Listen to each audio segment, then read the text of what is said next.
단마습회 수행하시러 오시는 분 가운데 좀 이 명칭 붙이는 게 좀 두려운 일이지만 지적 성장이 좀 늦으신 분들, 그런 분들 20년 이상 돌봤던 그런 분들을 20년 이상 돌봤던 분이 이런 이야기 했대요. 난 전해 들은 이야기입니다.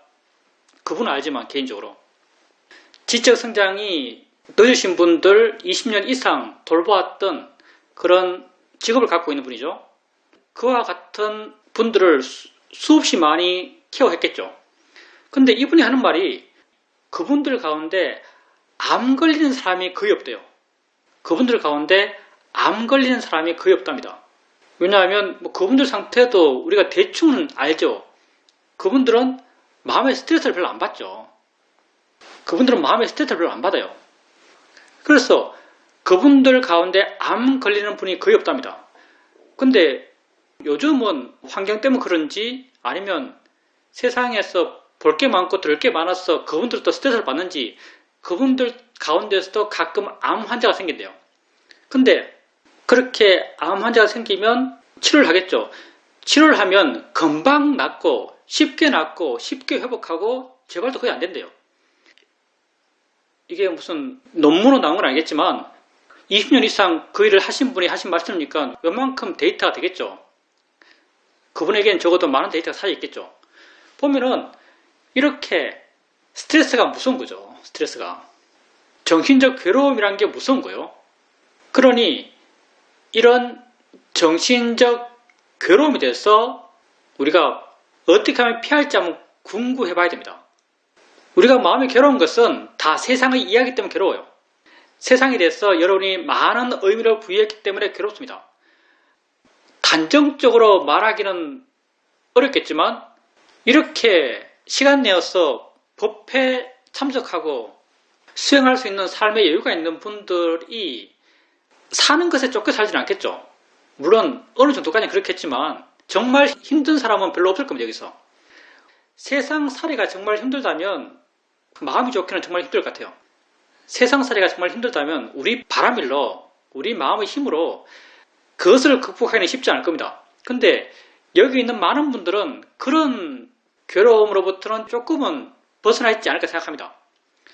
그리고 또 여러분이 어떤 데 마음이 괴롭겠어요? 젊을 때는 여러분과 남편에 대해서 기대도 크고 바라는 것도 많고 그래서 마음이 괴롭겠죠.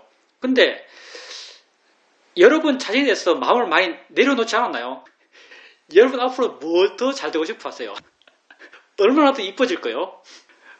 여러분 자신에 대해서 웬만큼 마음을 내려놨을 겁니다. 여러분 남편에 대해서 남편은 자기 업대로 살았죠. 더 잘 될 게 있나요? 남편도 웬만큼 자기 업대로 살았습니다. 자기 할 만큼 할 수 있는 만큼 했어요. 더 잘 될 걸 기대할 게 별로 없어요. 남아있는 게 여러분 자식이죠. 여러분 자식들은 아직도 젊고 변화의 가능성도 많고 여러분이 알게 모르게 기대하는 것보다 많을 거예요.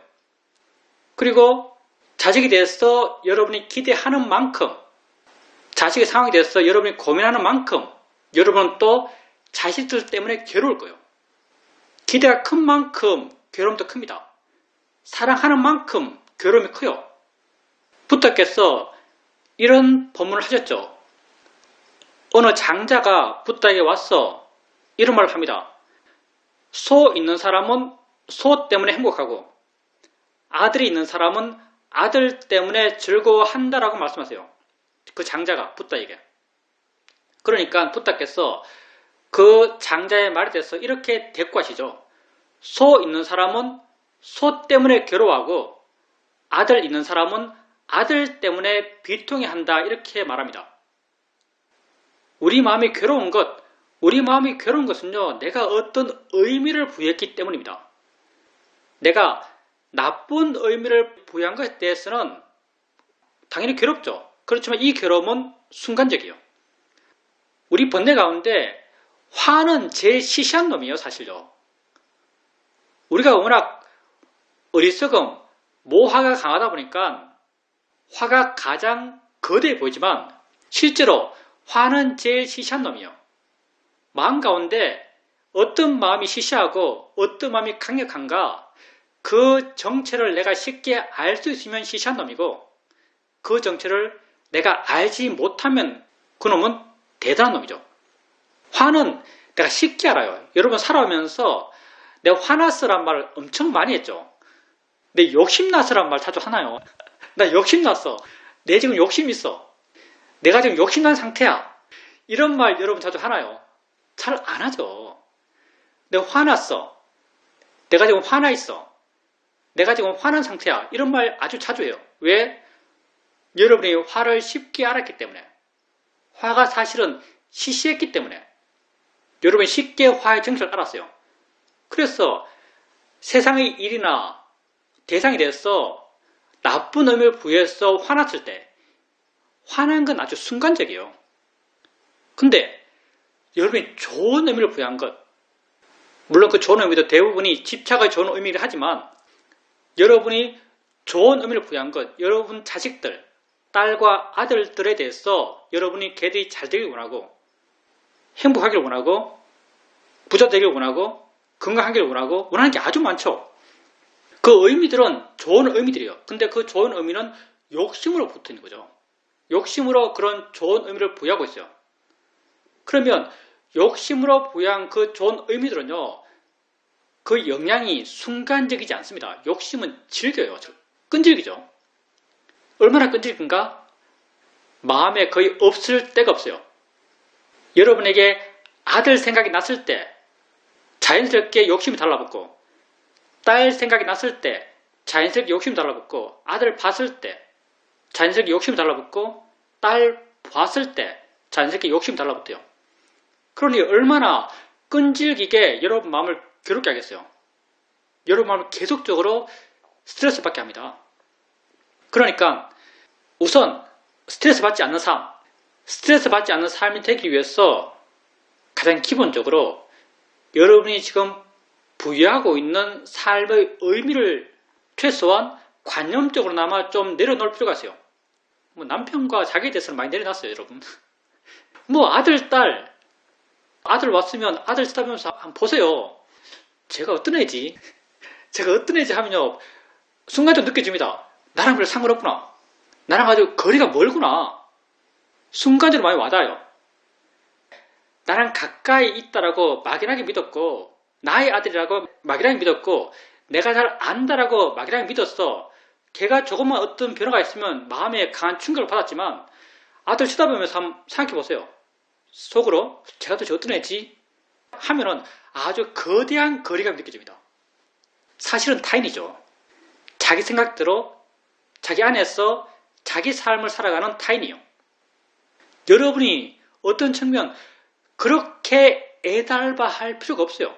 자기 업대로 자기 할 걸 하고 자기 느낄 걸 느끼고 자기 마음을 쓰면서 마음을 잘 쓰면 행복하고 마음을 못 쓰면 괴로우면서 자기 업을 받으면서 그렇게 자기 생을 살아가는 한 개체예요.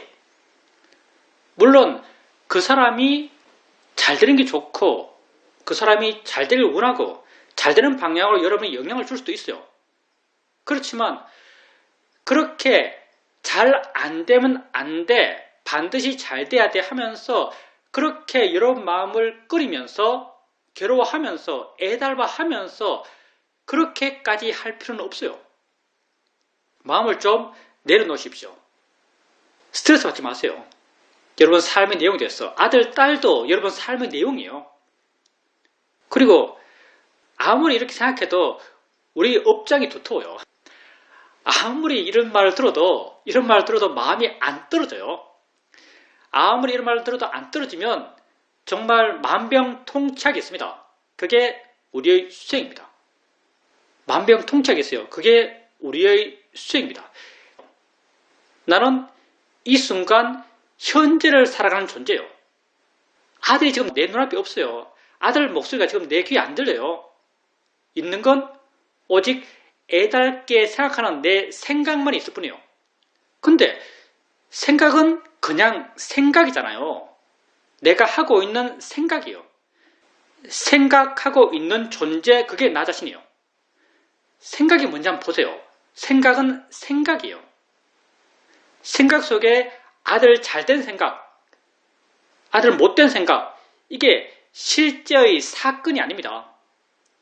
그냥 생각 속의 언어적 내용이에요. 거기에 왜 그렇게 마음이 휘둘려요? 여러분이 존재하는 건 오직 이 현재뿐이에요. 현재 자기가 뭘 하고 있는지 아시고 현재 자기가 하고 있는 것의 의미를 아세요. 나는 아들 생각을 하는 것이지 아들을 대면하는 게 아니에요. 나는 딸 생각을 하는 것이지 딸을 대면하는 게 아니에요. 자기가 지금 하고 있는 것은 생각이고요. 생각이 뭔지 이해한다면 우리는 생각 때문에 걱정할 필요도, 생각 때문에 두려워해야 할 필요도, 생각 때문에 초조해해야 할 필요도 없다는 걸 압니다. 마음이 스스로 알아요.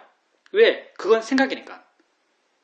아들 잘 못된 생각이나 집에 있는 귀여운 고양이 생각이나 내가 하고 있는 건 똑같아요. 마음속으로 영상과 내용이 지나가고 있어요. 실제 내가 하고 있는 것은 똑같아요. 근데 왜 한 생각을 하면서 괴롭고 한 생각을 하면서 즐거워요? 어리석기 때문이죠. 내가 지금 하고 있는 것이 뭔지 이해하지 못했기 때문이죠. 근데 생각이 단지 생각이라는 것이 이해하는 게 어려운 것 같아요.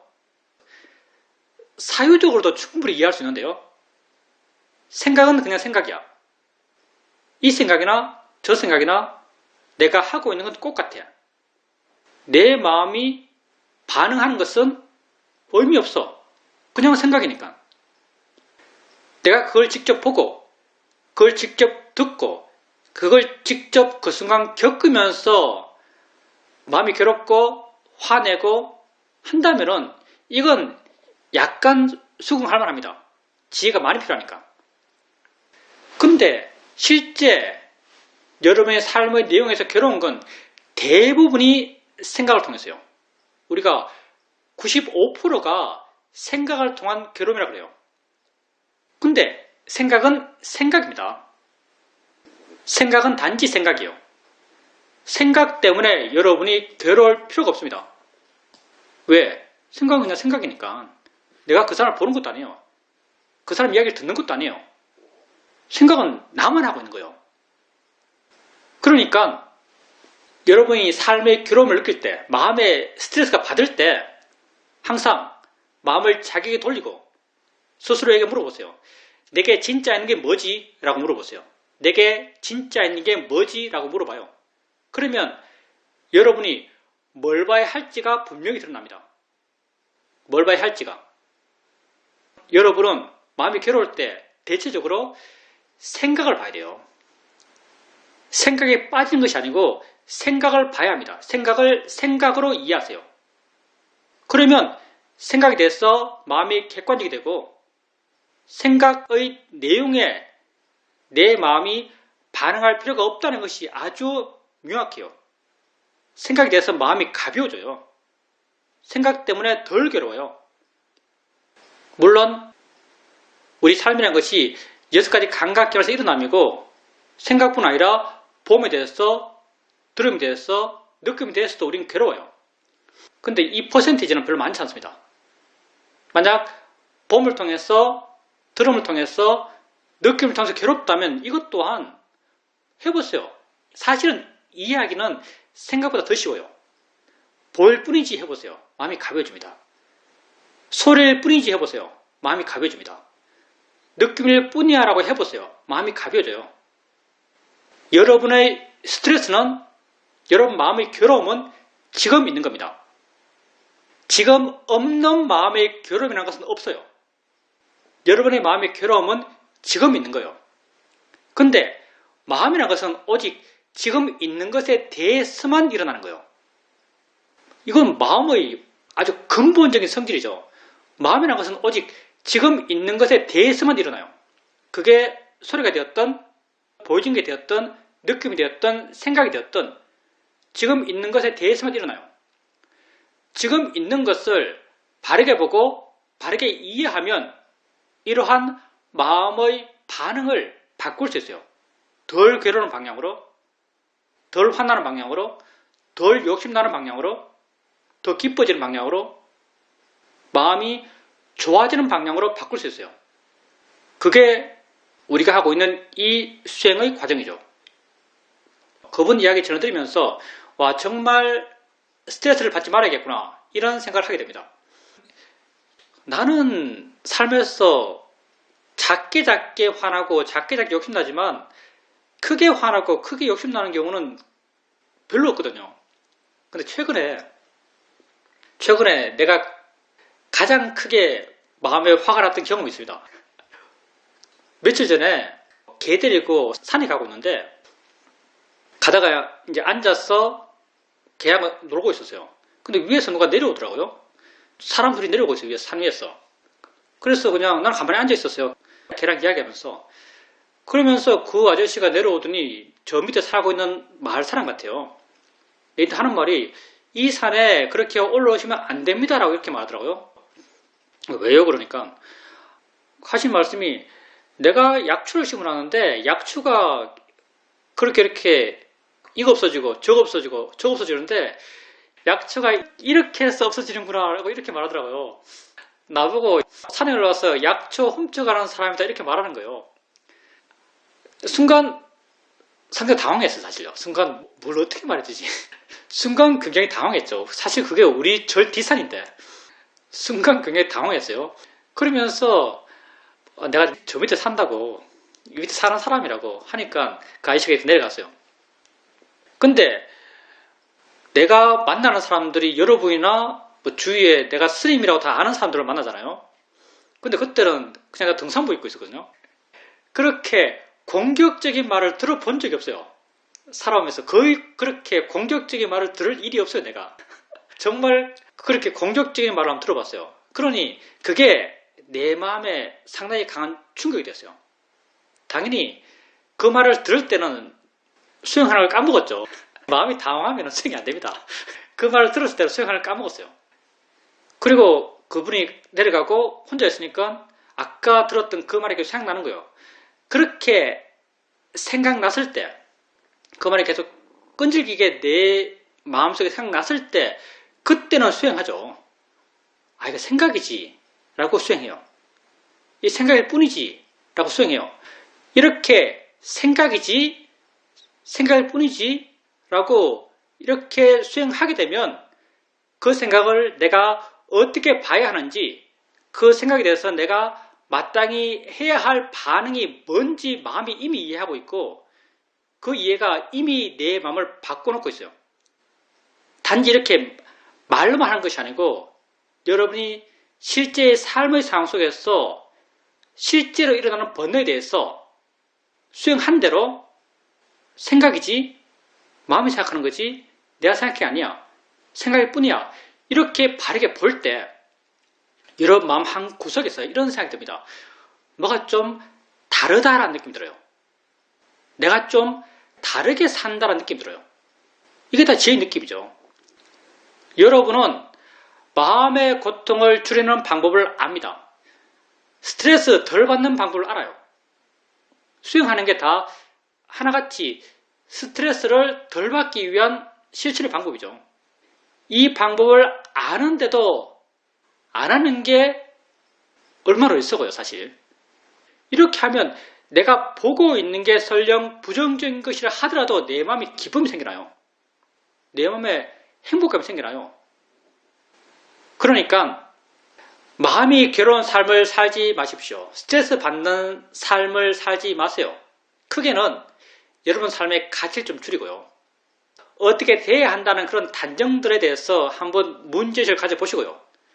아무리 생각해도 이건 이렇게 돼야 돼 라고 마음이 그것에 대한 집착을 내려놓을 수 없다면은 수행으로서 그걸 극복하셔야 됩니다. 수행이라는 것은 그 문제를 아주 본질적으로 해결합니다. 왜냐하면 그 문제가 생겼다 하더라도 그 문제를 바르게 보려고 하는 순간 그 문제가 바르게 되든 되지 않든 이건 중요하잖아요. 그 문제가 바르게 되든 바르게 되지 않든 그 문제를 바르게 보려고 하는, 바르게 해결하려고 하는 그 마음 자체가 이미 지혜입니다. 그 마음 자체가 이미 좋아요. 그리고 마음의 힘이 좀 있다면 그렇게 해결하려고 하는, 바르게 해결하려고 하는 자기를 볼 때 뭔가 다르다고 느껴져요. 그게 다 지혜의 느낌이거든요. 스트레스 받는 마음을 보더라도 행복한 마음이 생길 수 있어요. 이게 우리 수행의 일종의 매직입니다. 괴로운 마음을 보더라도 행복감을 느낄 수 있어요. 이게 우리의 매직입니다. 그리고 여러분은 이걸 어떻게 하는지 알아요. 그러니 어떻게 이걸 안 하겠습니까? 이번에 그분 이야기 들려드리면서 야 정말 스트레스 받는 것, 마음이 괴로운 것, 이게 우리 마음에도 큰 괴로움을 주지만 우리 몸에도 큰 문제를 일으킨다는 걸 막연히 그렇게 생각했지만 그런 경우를 많이 경험했던 그분 이야기 들으면서 정말 그렇구나 하는 걸 다시 한번 생각하게 됩니다. 여러분 괴롭지 마세요. 스트레스 받지 마시고. 질문입니다. 남편이 자전거를 타다가 좀 심하게 다쳤고 다리에 피멍이 들었는데 병원에서 큰 주사기로 그 피멍을 빼내는 일을 했습니다. 그걸 보면서 고통이 심할 것 같아서 남편에게 복식호흡을 하세요라고 말했습니다. 그렇지만 남편은 복식호흡이 뭔지 몰랐기 때문에 할 수 없었습니다. 딸아이가 출산할 때 너무 통증이 심해서 복식호흡을 하면서 그 통증을 약화시킬 수 있었는데 어떤 일이든지 우리가 알아야 하는 것이지 알지 못하면 할 수 없는 것이라는 걸 다시 한번 확인할 수 있었습니다.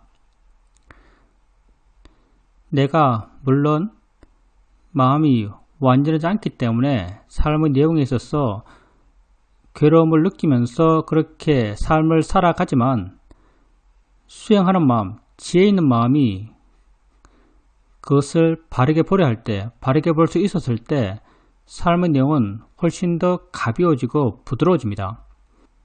지혜 있는 마음은 그렇게 삶을 가볍게 삽니다.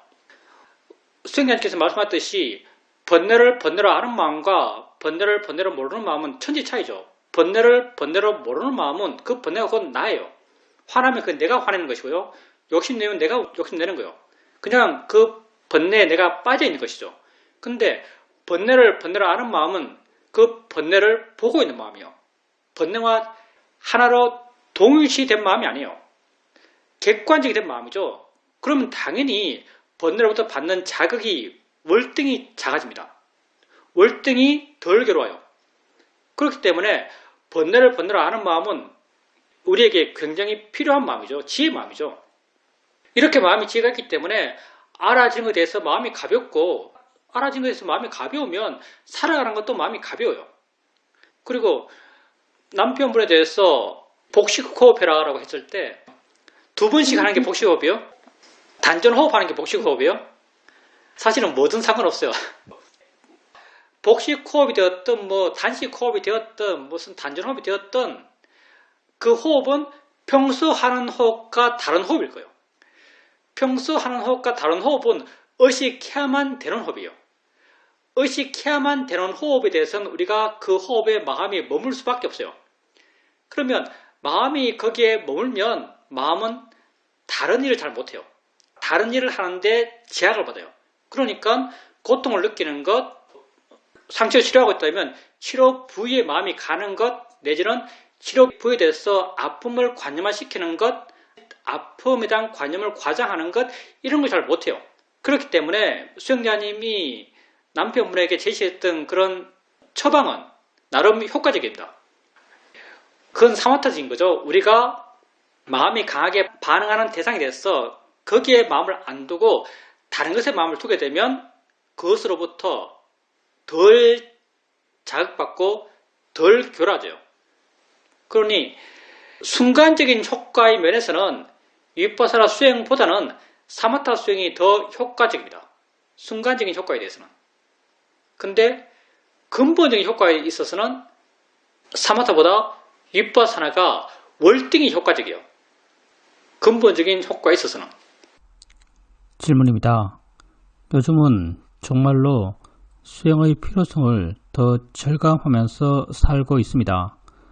그런데 수행을 해가면 스님께서 말씀하신 그런 말씀들이 그대로 적용이 되는 것 같습니다. 그저께 좌선을 하고 있었습니다. 그런데 그 전날 도반 모임이 있었는데 그 관련돼서 생각이 계속 일어났습니다.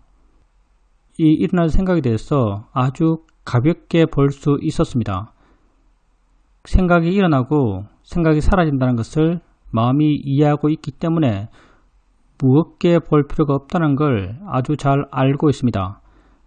가볍게 알다 보니까 마음이 여유가 있고 마음이 변해서 좀 들뜰 때는 들뜬다라고 알아지고 또 마음이 가라앉아서 고요할 때는 고요하다고도 알아집니다. 그렇게 보아 나가다가 어느 순간 든 생각이 내가 이전에 생각을 볼 때는 정말 무겁게 봤었구나라는 기억이 났습니다. 그리고 나서 경영을 하고 있는데 경영하면서 내가 이 순간 알았던 것은 다음 순간 사라지고 없고 계속적으로 마음이 현재에 머물러 간다는 걸 알 수 있었습니다. 지속적으로 흘려보내고 나는 언제나 현재에 있다는 것을 확인하면서 마음이 좀 묘하다는 느낌이 들었습니다. 설명하기는 힘들지만 약간 이상하다는 느낌이 들었습니다. 그렇게 수행을 해나가면서 순간 확 든 생각이 일상의 삶 속에서 알미 그냥 있는 것이구나. 그냥 그렇게 알미 있어 버린다란 그런 느낌이 들었습니다. 내가 무엇을 하든지 어디에 있든지 그 알미 언제나 그 현재에 존재한다라고 느껴졌습니다. 저번에 선울법회에서 스님께서 어떤 사람에게 답을 하시면서 먹어봐야 맛인데란 말씀을 하셨습니다. 그 말이 그 순간 내게는 좀 놀라운 말이었고 충격이었습니다. 왜냐하면 먹는 것에 대해서 내 나름 문제의식을 갖고 있기 때문입니다. 수행을 잘 못하는 상황이 많습니다. 띄엄띄엄 알게 되고 그렇게 수행에 충실한 그런 시간이 못 되는 시간이 먹는 시간입니다. 그래서 그 말을 듣고 내가 식사할 때 먹어봐야 맛인데란 그런 방향으로 그 맛을 봐봤습니다. 그렇지만 이해가 있는 듯도 느껴지지만 크게 분명한 이해가 있다라고는 알아지지 않았습니다. 맛에 대해서 내 이해가 아주 부족하고 맛에 대해서 꾸준히 지속적으로 수행을 해 가야겠다는 그런 생각이 듭니다. 먹어봐야 맛인데 이렇게 말했는데 먹어봐야 맛인데라는 것은 수행을 해나가면서 맛이 뭔지를 이해해줘. 우리가 사실 아는 마음은 많이 이해하고 있고요. 생각은 해봐야 생각인데 하면 마음이 와닿고요. 해봐야 생각인데 그러면 마음이 와닿아요. 왜냐하면 생각을 많이 받고 보면서 이해가 계속 사이 왔으니까. 근데 먹을 때는 사실 맛으로 알고 잘 안 먹어요. 그냥 먹을 때는 약간 무장해제된 상태에서 욕심을 허용하면서 그냥 먹는 게 조금 일반적이에요. 이해란 것도 내가 많이 보고 많이 그 이해를 반복적으로 체험하고 하면서 내줘야 되는 거예요.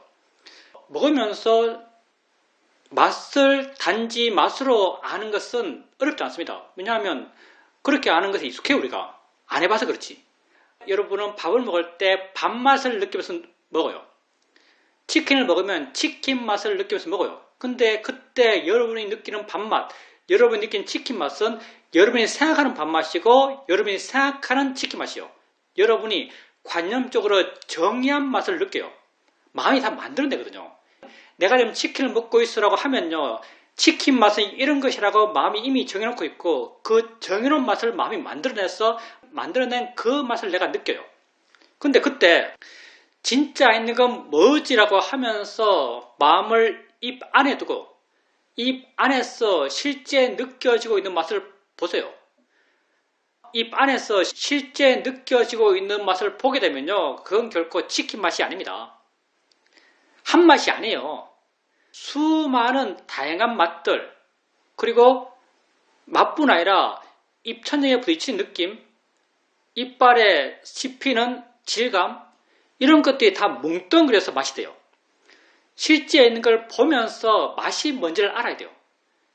물론 우리가 생각은 생각일 뿐이다라고 이해하고 있고 이런 일은 제법 깊죠. 느낌은 느낌일 뿐이라고 이해하고 있고 이런 일도 제법 깊어요. 그래서 먹어봐야 맛이다, 맛쓴다니 마실 뿐이라고 하면 그 의미가 뭔지는 마음에 와닿아요. 근데 실제로 자기가 물어봐요. 내가 맛을 얼마나 봤지?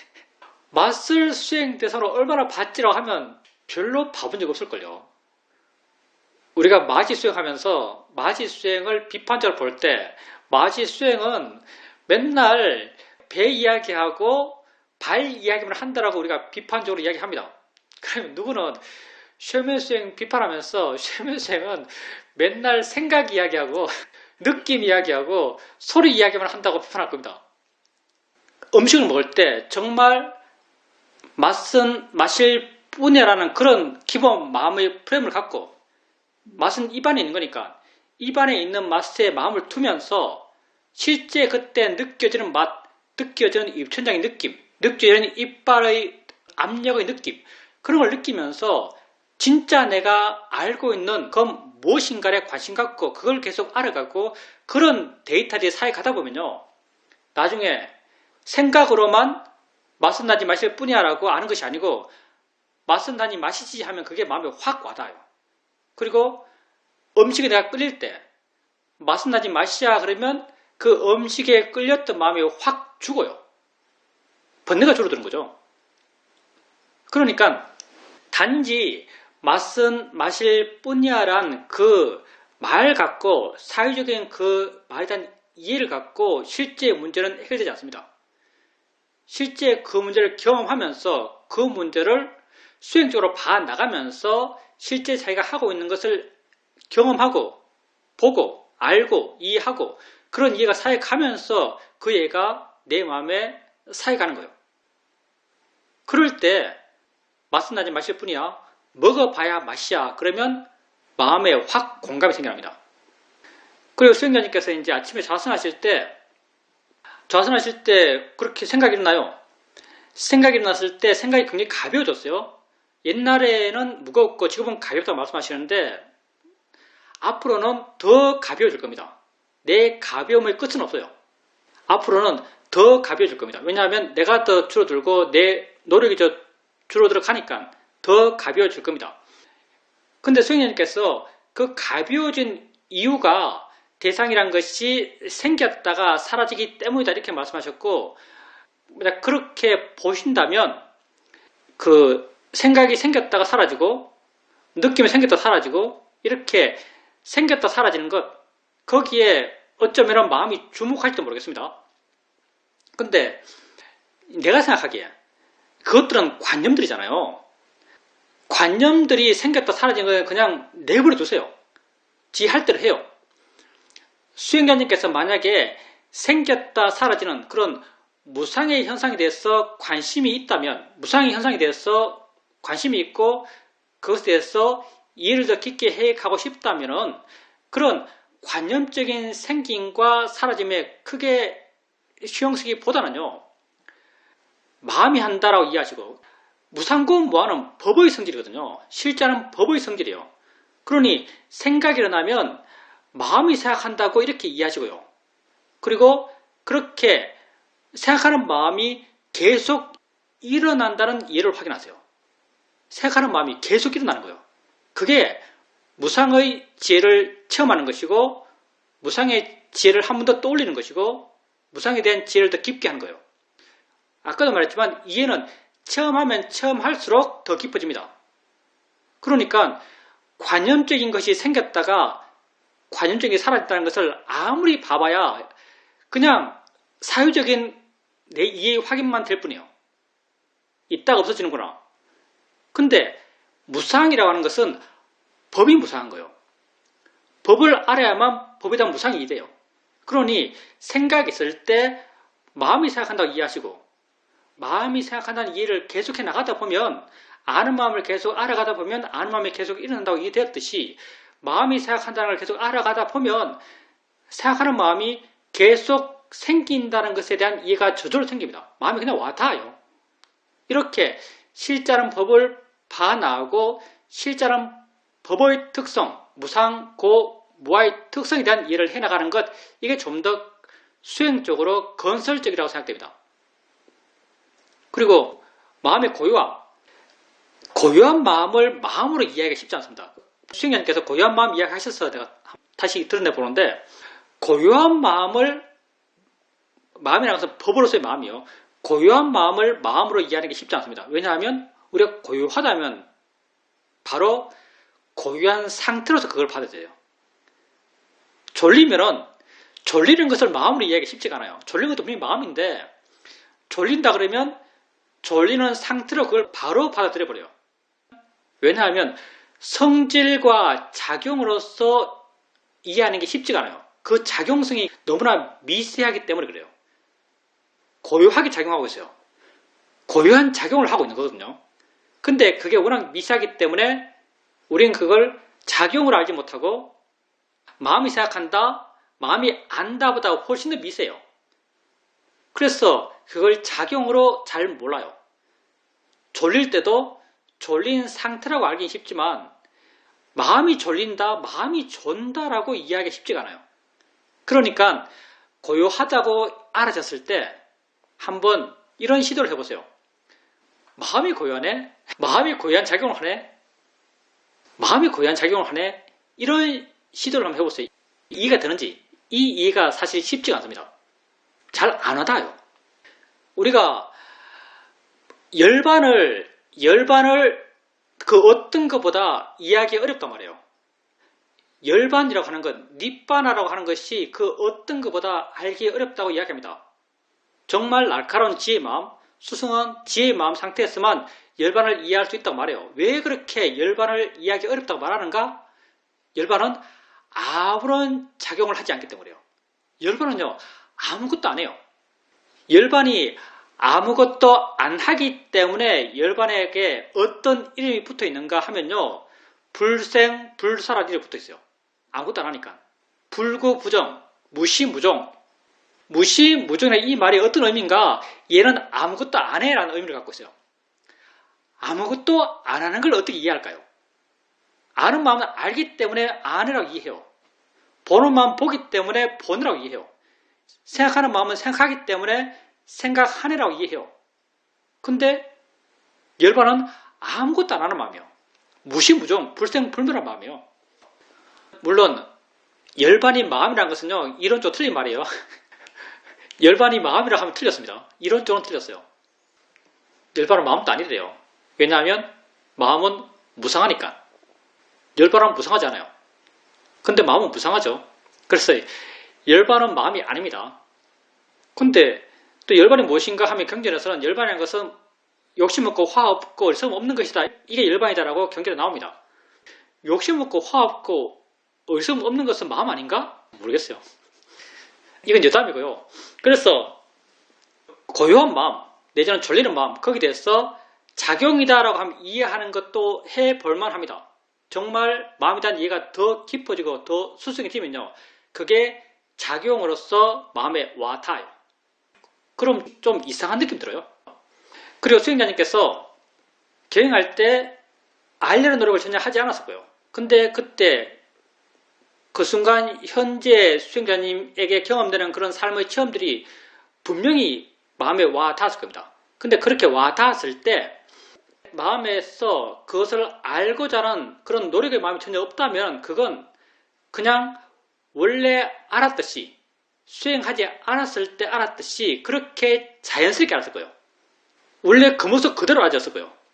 특별하게 변화가 알아졌다든지, 특별하게 밝게 알아졌다든지, 특별하게 어떻게 알아진 것이 아니고 그냥 자연스럽게 원래 수행하지 않았을 때도 이렇게 알았던 것 같다라고 느껴졌던 그런 식으로 알아졌을 거예요. 왜냐하면 마음의 노력이 전혀 없으니까 그냥 원래 알아졌듯이 알았을 거예요.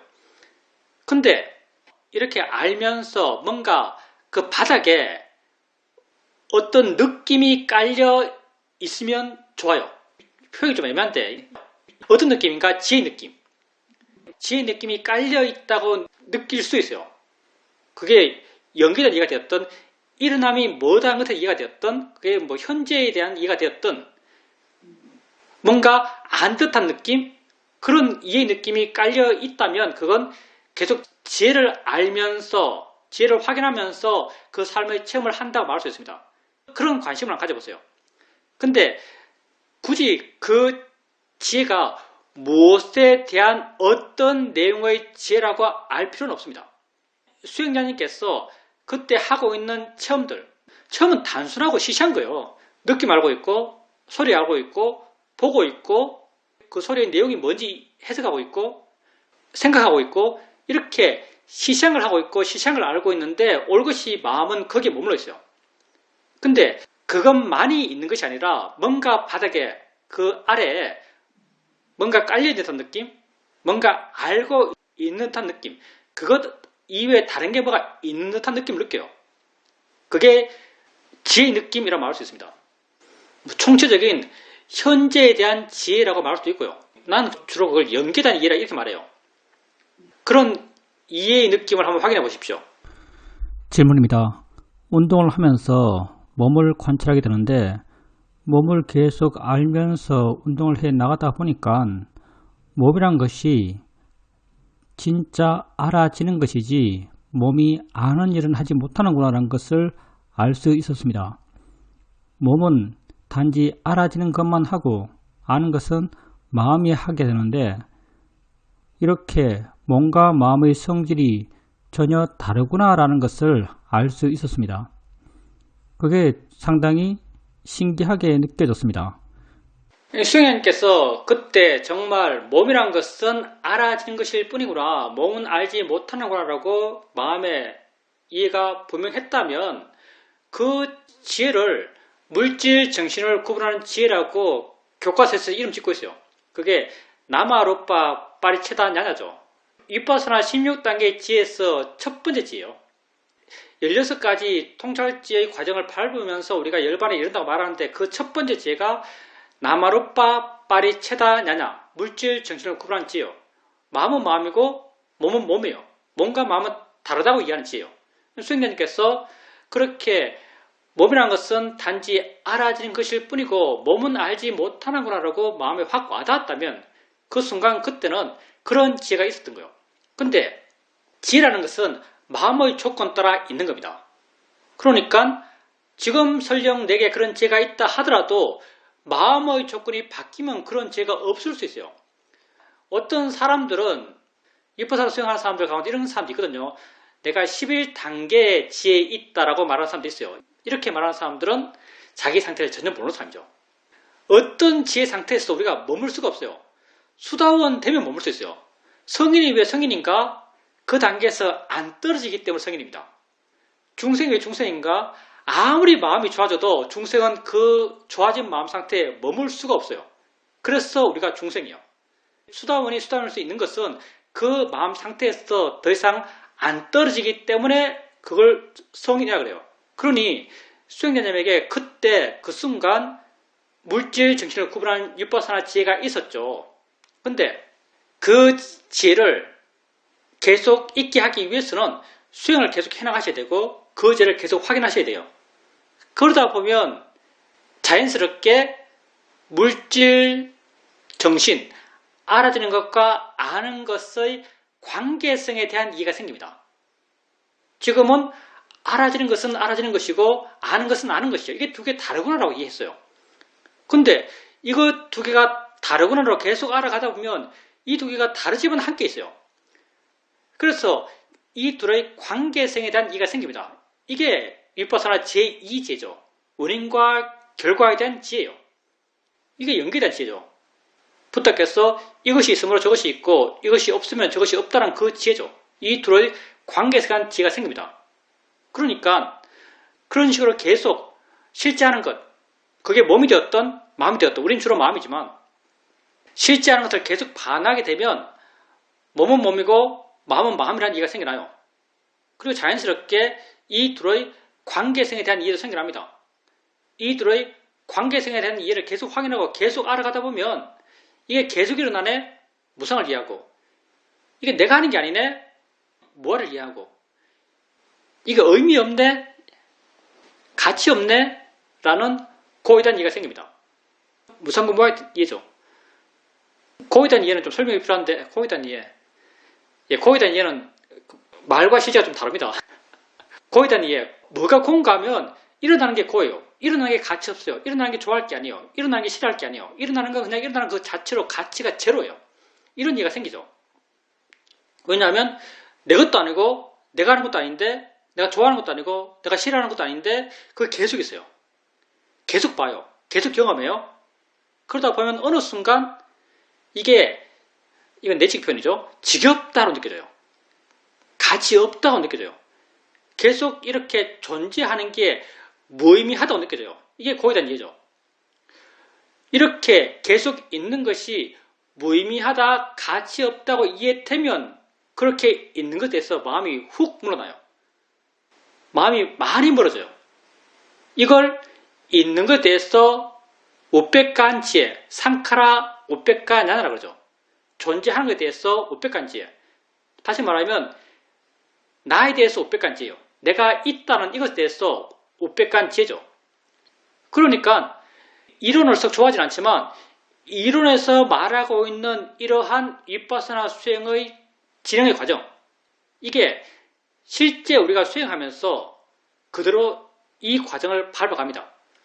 그리고 있는 것에 대해서 마음이 완전히 떠나고 완전히 평온해지면 마음은 있지 않는 것, 상카라가 아닌 것, 존재가 아닌 것, 연기에서 존재하는 게 아닌 것을 향해서 마음은 간대요. 연기에서 존재하는 것이 아닌 것, 이게 열반이죠. 열반은 연기에서 있는 게 아니에요. 왜냐하면 무시무종이니까, 불생불멸이니까. 열반을 향해서 마음이 간다고 말합니다. 그러니 수행자님께서 지금 그렇게 이해하신 물질 정신에 대한 이해, 그게 사여서 그런 이해로 전개돼 나갑니다. 그러니 지금 자기에게 있는 이해를 확인하시고 그러한 이해가 생길 수 있는 마음의 조건들, 그것들을 계속 알아차림을 통해서 유지해 가세요. 그러면 그 이해가 점점 깊어져 갑니다. 질문입니다.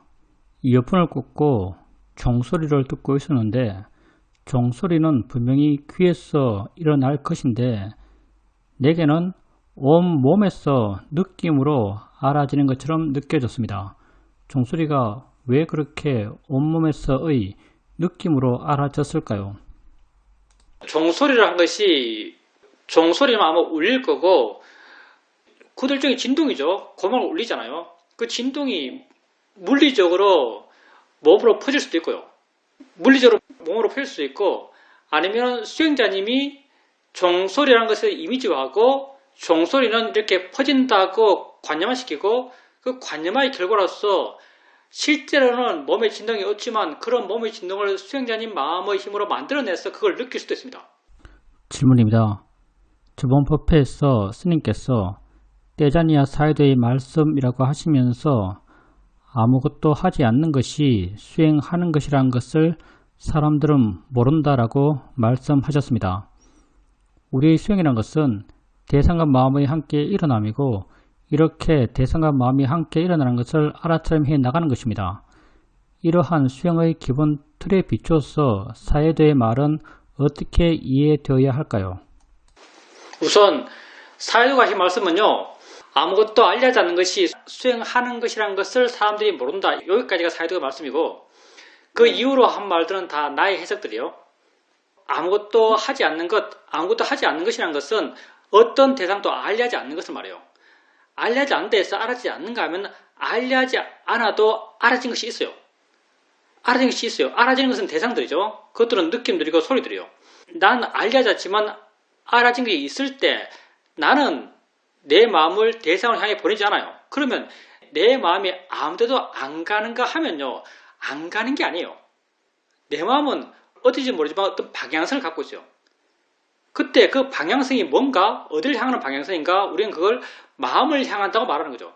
그때 마음에 대한 이해가 더 분명하면 그때 마음의 존재감, 마음이 있는 듯이 느껴져요. 뭐가 있다고 느껴져요.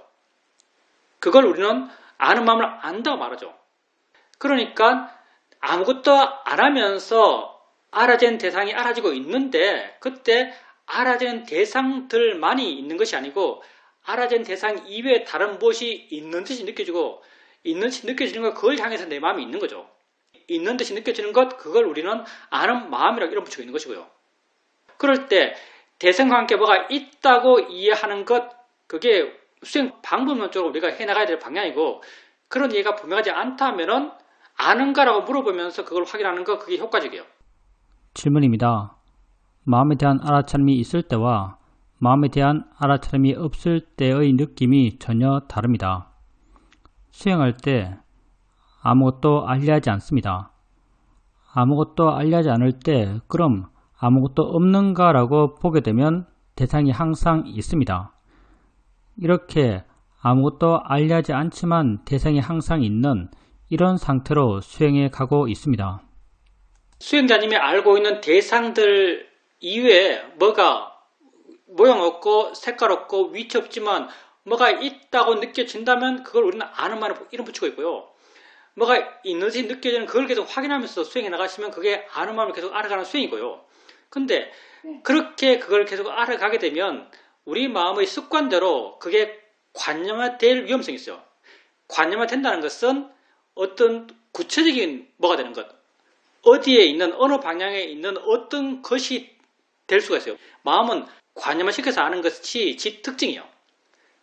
그럴 때는 마음의 성질을 떠올려주세요. 마음이야, 아는 거지 작용이야 라고 마음의 성질을 떠올려주세요. 마음의 성질을 떠올려주면은 굳어있던 고정된 무엇처럼 느껴졌던 그 보고 있는 무엇이 풀어집니다. 부드러워져요. 그렇게 계속 마음이야, 작용이야 이렇게 그 성질과 작용을 떠올려주고요. 그렇게 해나가고 다시 그게 다시 뭉쳐지고 다시 작용을 떠올리면서 풀고 다시 뭉쳐지고 다시 작용을 떠올리고 풀고 이런 과정을 겪어가면서 어느 순간부터는 순수한 이해만이 남게 됩니다. 아무것도 없는 상태에서 이해만이 남게 돼요. 내가 했던 말들은요, 수행자님께서 마음을 봐 나가는데 그 마음이 관념적으로 분명한 무엇이 되었을 때, 분명한 느낌으로, 고정된 느낌으로 알 수도 있고, 어디에 있는 강한 존재감으로서 알아질 수도 있어요. 근데 이렇게 알아질 때는 이거 관념이란 거죠. 덩어리지면 관념이에요. 이렇게 관념화되었을 때, 관념화된 마음을 보는 것은 마음을 보는 게 아니에요. 그때 이게 성질이라는 것, 작용이라는 것, 이걸 떠올려주게 되면요, 관념화되어서 굳어있던 그게 사라집니다. 풀려요. 그렇게 하는 거죠. 이런 경우에 이런 용도로 쓰라는 거예요. 항상 이렇게 하란 말이 아니고요. 질문입니다. 대승에서 말하고 있는 번뇌 즉 벌이라고 하는 말을 우리 수행에서는 어떻게 이해할 수 있을까요? 그게 코에 붙이면 코걸이고요. 귀에 붙이면 귀걸이에요. 해석하려면 얼마든지 멋있게 해석할 수 있습니다. 번뇌적 벌이다. 당연히 번뇌적 벌이라고 한다면 번뇌라는 것도 화로 보면 그게 번뇌예요. 화로 보면 화가 화예요. 근데 법으로 보면 그건 연기적 일어남이에요. 이해한 사람에겐 그건 연기적 일어남이에요. 욕심 또한 욕심은 나쁜 거야라고 보면 그건 나쁜 거예요. 그건 번뇌예요. 그렇지만 이해한 사람에겐 욕심의 일어남이 연기적 일어남이에요. 조건되어서 지 스스로 작용 속에서 지 스스로 일어난 거예요. 그건 무화적 현상이에요. 볼이 지의 일어남이죠. 그러니까 번뇌적 볼이라는 것이 이렇게 이해될 수 있겠죠. 근데 실제 번뇌적 볼이라고 하는 분들은 이런 시각을 보지는 않습니다. 이분법을 떠난다면 이렇게 보죠. 지혜가 있을 때는 그렇게 이분법을 떠날 수 있습니다. 지혜가 있을 때는.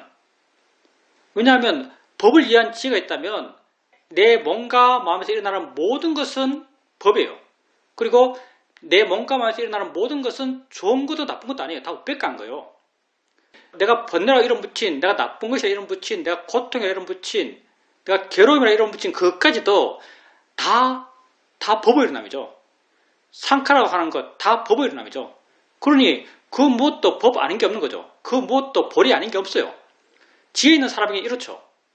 근데 번뇌 있는 사람에게는 모든 게 다 달라요. 모든 게 좋고 나쁜 것이에요. 그러니까 어떤 이해 수준에서 그걸 보는가에 달린 거지, 번뇌적 벌이라는 이 자체가 절대 진리일 수 없죠. 이해한 사람에겐 이건 참이지만 지혜가 없는 사람에겐 이건 말도 안 되는 이야기죠, 사실요. 근데 이런 이야기가 지혜 있는 사람이든 지혜 있지 않는 사람이든 다 참이라고 주어지고 있죠. 예, 그러니까 뭐가 문제가 된다는 거죠. 채팅 주셨는데 함께 읽어보겠습니다. 제가 늘 궁금했는데 이번 기회에 질문드립니다. 스님께서 가끔 몰록 깨닫는다는 말씀하시는데 몰록이란 말을 스님으로부터 처음 들었습니다. 이거 안 나오는 말인가? 사전을 검색해 봐도 안 나오는데 불교 용어가 같습니다. 왜냐하면 몰로 깨달음이란 불교 책이 있었기 때문입니다. 몰로 깨달음은 도노란 뜻인 것 같은데 몰록은 갑자기 혹은 문득이란 뜻인가요? 궁금해서 질문드립니다. 예, 그런 뜻입니다. 몰록. 그러니까 몰록에 대해서 내가 뒤따라서 해석을 하죠. 내가 준비하지 않았고 기대하지 않았고 생각하지 않았고 난 단지 아무 생각 없이 알아채만 하고 있는데 이해가 순간 확 일어나요. 이렇게 지혜가 일어나는 그 모습을 갖고 몰록 깨닫는다라고 이렇게 옛날 선사들이 그 상태를 표현한 것 같다라고 말합니다. 우리가 수행을 해나가면서 통찰지가 강하게 날 때, 물론 작은 통찰지도 이렇게 나지만 작은 통찰지는 일어나는 걸 잘 모르기 때문에 통찰지가 좀 강하게 일어날 때 그 통찰지가 일어나기 직전의 마음, 아무런 노력이 없는 마음, 이런 이해가 생길 거라고 기대가 전혀 없는 마음, 그 이해의 내용에 대해서 생각이 전혀 없는 마음, 그냥 수행만 하고 있는 마음, 그런 마음 상태에서 이해가 확 일어나요. 그냥 확 깔아져요. 그게 몰록 깨닫는다는 그 표현과 상당히 유사하기 때문에 이런 말을 하는데, 물론 중국 선사들이 그렇게 몰록 깨닫는다는 그 깨달음의 깊이와 우리가 지혜가 나는 지혜의 깊이는 많이 다릅니다. 진짜인지 가짜인지 모르겠지만 중국 선사들이 몰록 깨닫는다는 그 깨달음은 한 번의 깨달음으로 모든 번뇌가 다 사라지는 그런 깨달음을 말해요. 돈오죠. 돈오가 거짓말인가?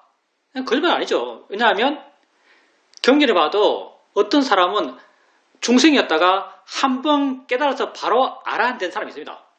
그러니까 중국 선사들의 돈오는요, 한 번 깨달아서 바로 아라한 되는 사람의 경우에 해당돼요. 중국이 좀 과장이 심하죠. 한 번 깨달아서 바로 아라한 되는 사람의 경우에 해당돼요. 근데 우리의 돈오, 우리도 물론 지혜가 일어나는 것은 돈오스럽게 일어나요. 근데 우리의 깨달음은 그 깨달음을 반복적으로 지속적으로 다시 해야 하는 그런 깨달음이죠. 아주 얕았어요. 또 깨닫고 또 깨닫고 또 깨닫고 그렇게 계속 깨달음을 이어나가야 할 그런 깨달음입니다. 그래서 중국 선사들이 말하는 돈의 의미와 우리의 지혜에 일어나는 그 돈의 의미는 좀 다릅니다. 우린 거의 점수적 돈오죠. 점수적 돈오. 여러분 스트레스 받지 마세요. 마음이 괴롭게 살지 마십시오. 괴롭지 않을 방법은 여러분 알아요. 아는데 안 한다면 그것만큼 바보 같은 게 어디 있겠어요. 괴로움을 줄이는 방법, 스트레스를 줄이는 방법을 여러분이 압니다. 하면 돼요. 왜냐하면 이 방법이 굉장히 쉽기 때문에 하면 되는 방법이에요. 누가 해도 되는 방법입니다. 그래서 부탁해서 이 법은 와서 보라라고 할 수 있는 법이라고 하셨어요. 하면 되기 때문에.